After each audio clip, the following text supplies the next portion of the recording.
Hola, buenas tardes. Primero, darle las gracias al comité organizador, a vosotros sobre todo por estar aquí un viernes a esta hora, y a Vicente Fao porque me lió para dar esta charla que yo no...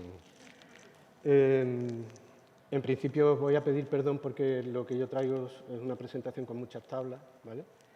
Es un estudio que se hizo en el año 2019, encuestando pacientes, y lo que traigo son los resultados del estudio y las conclusiones. Si queréis que me paren alguna tabla porque tiene algún contenido que os interese, me lo decís. Y si veis que estoy tardando mucho y me paro demasiado, me tiráis un bolígrafo y yo me paso a las conclusiones, ¿vale? Bueno, pues el trabajo que hicimos en el Costa del Sol fue sobre la percepción de los pacientes sobre la seguridad de la atención percibida en el Costa del Sol, ¿vale? Se hizo dentro del marco de un máster de calidad del Instituto Abedito Navedian y por eso lo reflejo en la diapositiva. Bueno, como introducción al marco del estudio, etcétera, pues bueno, pues hablamos de la definición de la seguridad del paciente, que no la vamos a repetir porque sé que el tema de este congreso ha versado sobre la seguridad del paciente, el daño provocado por la propia asistencia, etcétera.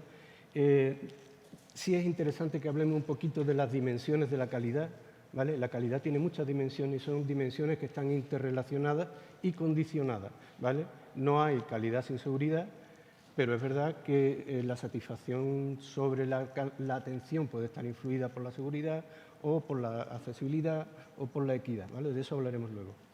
También del impacto de los errores y de las estrategias que se han puesto en marcha para eliminarlos o para prevenirlos, ¿no? Y de cómo estas estrategias en muchas situaciones han tenido un gran impacto, ¿no? Estoy pensando ahora mismo, por ejemplo, en los proyectos cero, que todos han tenido un gran impacto en seguridad del paciente.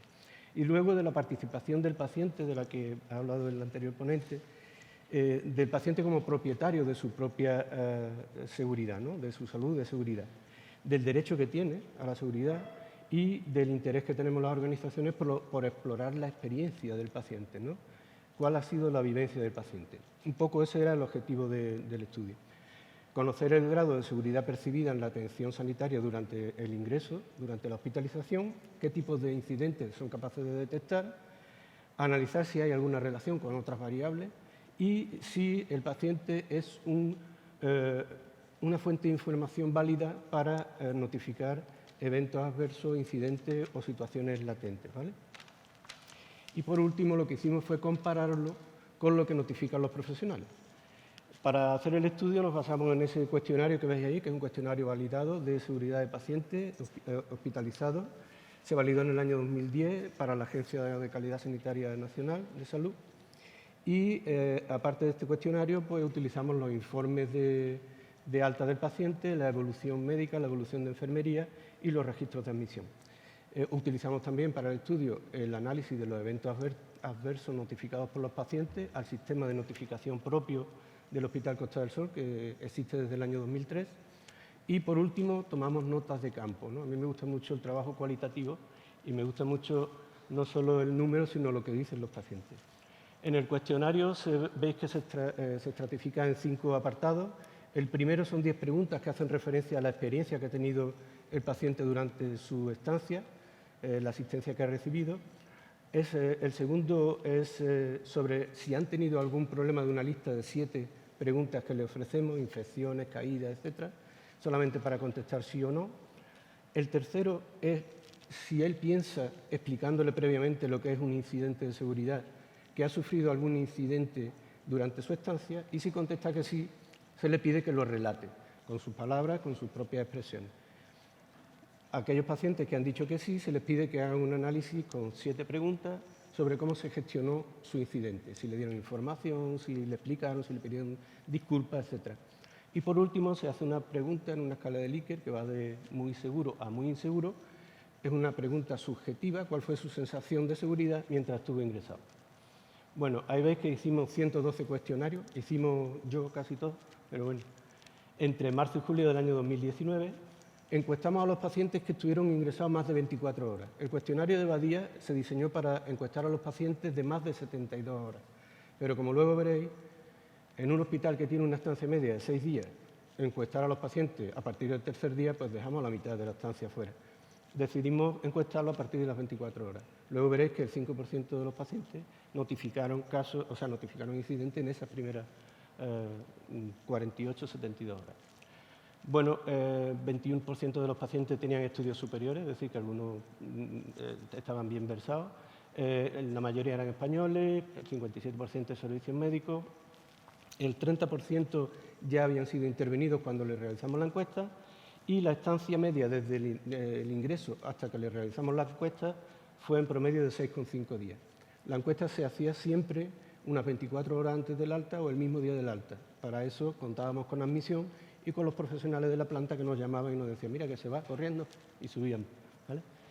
El 36% de los pacientes tuvo una estancia inferior a 72 horas. Por eso digo que hubiéramos dejado fuera del estudio a mucha gente.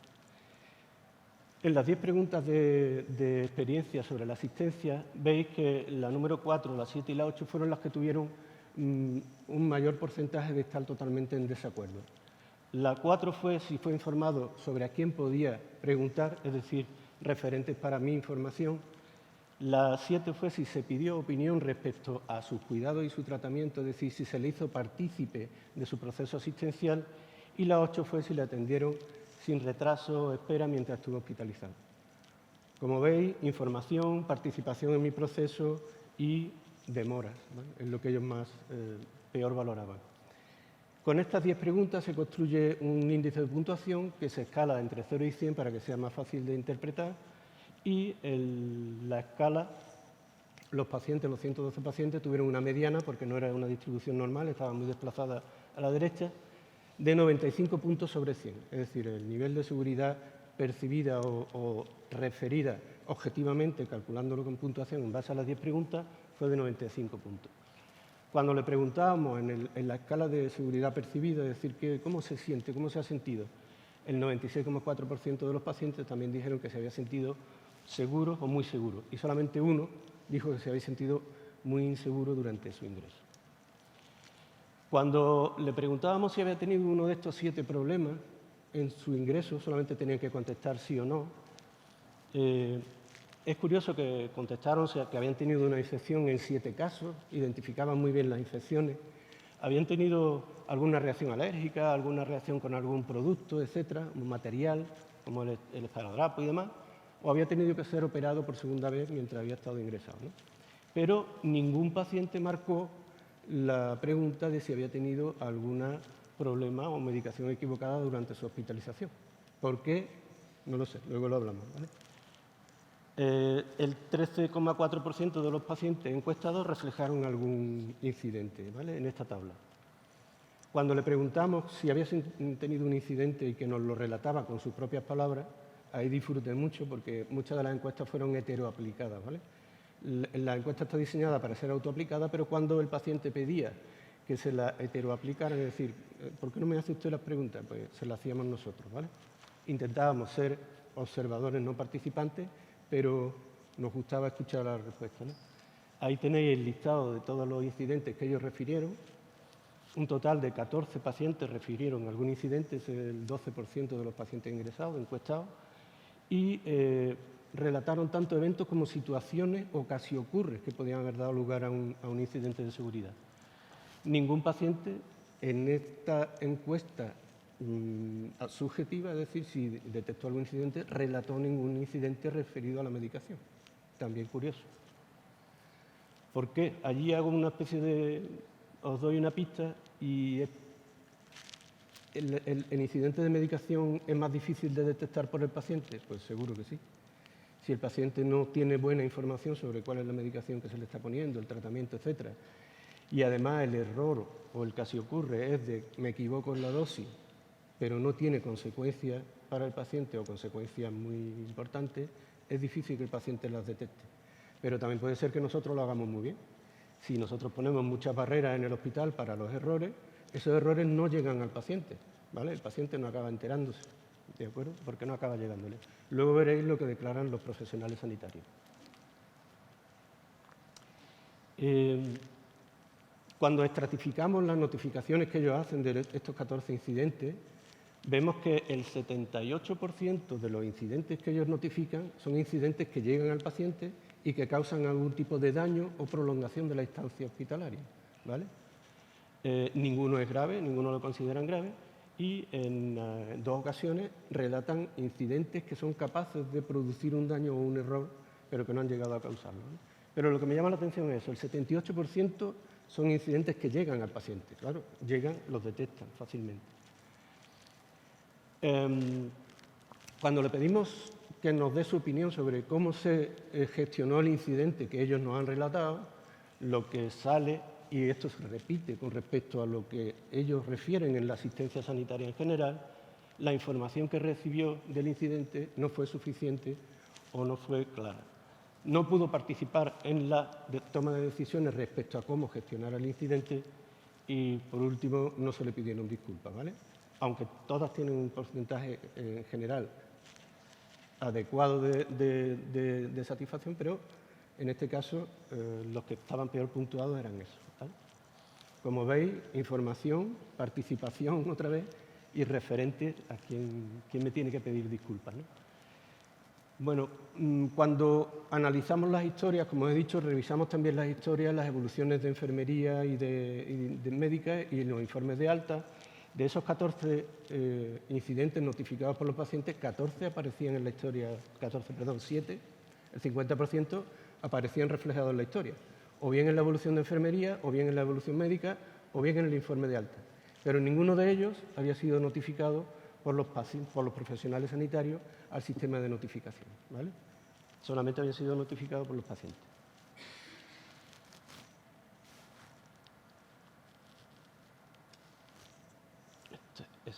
Vale. Cuando hacemos el análisis bivariante y demás, pues no encontramos relación prácticamente con el nivel de seguridad, ni el percibido, ni el calculado, ni con la edad, ni con la estancia en día, ni con el sexo, aunque hay una tendencia a sentirse más seguras las mujeres, ni relación con el nivel de estudio, ni con la incidencia previa de incidentes, ni hubo mayor notificación de incidentes en pacientes médicos que quirúrgicos. Lo que sí hubo una puntuación un poco mayor en la seguridad calculada, en base a las 10 preguntas, en los servicios quirúrgicos, ¿vale? Aunque cuando se le comparan los servicios quirúrgicos con los médicos en cuanto a la seguridad percibida subjetivamente, en el grado de seguridad, no hay diferencia. Es cierto que los servicios quirúrgicos pueden tener menos complejidad, pueden tener menos información que proporcionar al paciente, llevan menos tratamientos, menos complicaciones, etcétera, de manera que probablemente ellos se sientan más seguros, quizá porque entiendan mejor lo que le dice un cirujano en 4 palabras que otra cosa, ¿no? Bueno, cuando nos vamos al sistema de notificación de los profesionales, esto es lo que nos llama la atención. En ese mismo periodo, en los mismos servicios, los profesionales sanitarios habían declarado 16 incidentes, ¿vale? 16 eventos adversos al sistema de notificación. Como veis allí en las tablas, el 68% de los incidentes notificados fueron incidentes que o eran condiciones que podían llegar a producir un error, o hubo un error pero no llegó al paciente. Si lo comparamos con la tabla de los pacientes, fue todo lo contrario. El 78% de lo que ellos notificaron era lo que llegaba al paciente, ¿vale? Aquí os puedo decir que es donde puede estar lo que os comentaba antes de las barreras que los profesionales podemos poner, detectar los errores antes de que el incidente llegue al paciente y lo notificamos. De hecho, nuestros farmacéuticos saben que se notifican muchísimos eventos relacionados con lookalike, con errores de dispensación desde abajo, etcétera, que los detectan los enfermeros en las barreras que ponen a la hora de la administración. Cuando nos vamos a los factores que han influido en la seguridad de los pacientes, vemos que los profesionales sanitarios declaran, el 62% de sus notificaciones, declaran que están relacionados con los medicamentos. Eso que detectamos, le íbamos a poner tal cosa y me di cuenta, le pusimos un no sé qué y estaba equivocado, le pusimos. Y sin embargo, no notificaron ninguna infección ni nada relacionado con los procedimientos invasivos. Sin embargo, los pacientes las infecciones las detectan rápido, o sea, si estoy infectado y estoy malo, me están dando antibióticos. Eso no es nada normal. A nosotros en el hospital, a pesar de llevar ya 20 años con el sistema de notificación, nadie nos notifica las infecciones nosocomiales, es decir, una infección postquirúrgica, etcétera, dan por entendido los profesionales que eso o lo vigila otro o no es suyo, ¿vale? Bueno, y ya las conclusiones. Pues nada, el nivel de seguridad percibida por nuestros pacientes, y digo nuestros porque estos son los resultados de un estudio en un tiempo, momento y lugar determinado, era muy elevado y no se había determinado por ninguna variable sociodemográfica, ¿vale? La puntuación de seguridad objetiva fue mayor en los servicios quirúrgicos que en los médicos, pero la subjetiva fue igual en los dos. Los pacientes valoran mucho, sobre todo, la comunicación y la información para su seguridad y, en el caso de tener un incidente, que se le informe de qué es lo que ha ocurrido y que, en la medida de lo posible, se le pida disculpas. En nuestro sistema de notificación, solamente en torno al 20-30% de las notificaciones se le comunican a los pacientes, ¿vale? El otro 70% no llega a enterarse el paciente. Se reportó un número considerable de incidentes sin que esto afectara al nivel de seguridad percibida por el paciente. Y aquí es donde entran los de las dimensiones de la calidad asistencial. Cuando tú le preguntas a un paciente si está satisfecho con su atención y te dice que está muy satisfecho, te puntúa con un 95. Si le preguntas si se ha sentido muy seguro, te puntúa con un 96%. Y la duda es si están confundiendo, mezclando satisfacción con seguridad.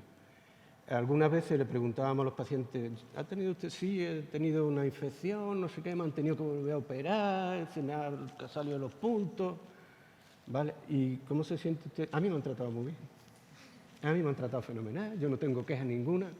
Entonces, ¿se ha sentido seguro? Yo sí, mucho, mucho. Seguridad versus satisfacción, ¿vale? Eso ya está descrito en la literatura. Y aquí veis, por ejemplo, el Servicio Murciano de Salud incorpora en sus encuestas de satisfacción desde hace ya muchos años preguntas relacionadas con la seguridad y en los últimos años incorpora prácticamente preguntas extraídas del cuestionario de Badía, las mismas. Ellos hacen una escala de satisfacción de 0 a 10 y una escala de seguridad de 0 a 10 también. Y si veis, en el año 2009 pues se superpone la satisfacción y la seguridad, igual que ocurría en nuestro hospital. No discernimos bien, creo yo, porque el nivel de seguridad percibida por los pacientes que habían tenido incidentes y que habían relatado incidentes era también altísimo, ¿vale? Sin embargo, en el Servicio Murciano de Salud sí que detectan errores relacionados con la medicación, ¿vale? Esta encuesta se hace de otra manera, se hace cuando el paciente ya está en casa, después del alta, y se hace o bien por correo o bien telefónica, ¿vale?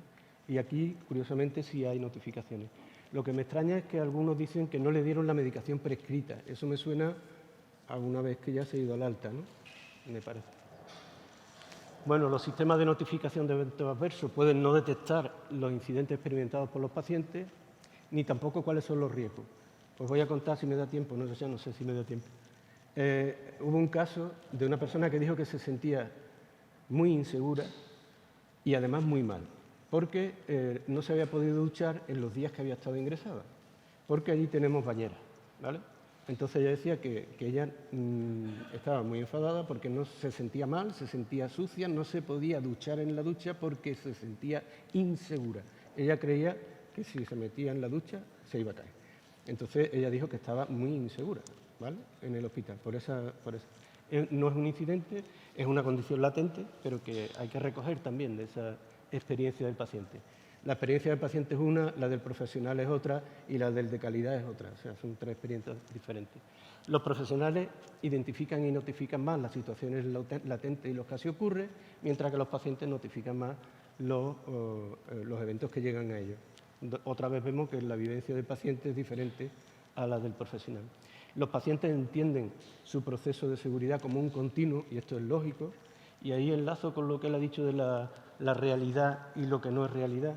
Nosotros tenemos un sistema de notificación de eventos adversos maravillosamente montado en el hospital, nuestro protocolo de atención a segundas víctimas, en fin, todo diseñado para las notificaciones hechas por los profesionales. Pero la realidad es que el paciente tiene un continuo de salud y tiene un continuo en su proceso de enfermedad, de manera que puede haber empezado en primaria, haber pasado por el hospital, terminar en una residencia, todo ese continuo es suyo. Sin embargo, nosotros estamos analizando aquí los incidentes ocurridos solamente en el evento que ocurrió después de las 24 horas del ingreso. Y los pacientes, algunos se quejaban y decían, pero yo ¿por qué no le puedo contar lo que me ha pasado en urgencia, que es que allí es donde me ha pasado? Y yo le decía, no, mire usted, tiene usted que contarme lo que le ha pasado aquí en urgencia, no. El paciente eso no lo entiende, o sea, él vive, si ha sufrido un evento adverso en su proceso de atención, quiere comunicarlo, ¿vale? Y implicaciones para la práctica, pues bueno, que habrá que establecer estrategias para formar a los pacientes, sobre todo en cuestiones de medicación, hacerles partícipes de la detección y de la comunicación y sobre todo dar respuestas. Si montamos un sistema de notificación o de encuestación de pacientes es para darle una respuesta, no para tener un dato y publicarlo todos los años en una tabla y ya está. Los pacientes han notificado 28 errores y listo. Por lo tanto, los pacientes podían complementar adecuadamente los sistemas de notificación. Luego hay que mejorar la capacidad de las herramientas para discernir entre percepción de seguridad y satisfacción, porque si no, si el paciente no distingue seguridad de satisfacción, no podemos. Y los cuestionarios que hay ahora mismo parece que no son tan válidos para percibir esa diferencia. Y luego el abordaje de la seguridad del paciente tiene que extenderse a todo su proceso de salud y enfermedad y a todo su itinerario asistencial. De manera que tenemos que colaborar, elaborar comités de seguridad en el que participe primaria, participe hospital, participen residencias sociales, etcétera, y entenderlo todo como un continuo. Por lo tanto, las conclusiones ya, para llevarse a casa, como dicen, el paciente tiene derecho, puede y debe participar de su propia seguridad. La administración y los servicios asistenciales lo que tenemos es que darle las herramientas y los recursos para que esto sea posible, también en seguridad de medicamentos, ¿vale? Informar y escuchar. Y la notificación puede ser una herramienta de participación, pero tampoco debe ser la única, ¿vale? O sea que incorporar a los pacientes a la seguridad no es preguntarles solamente. Y nada más, muchas gracias.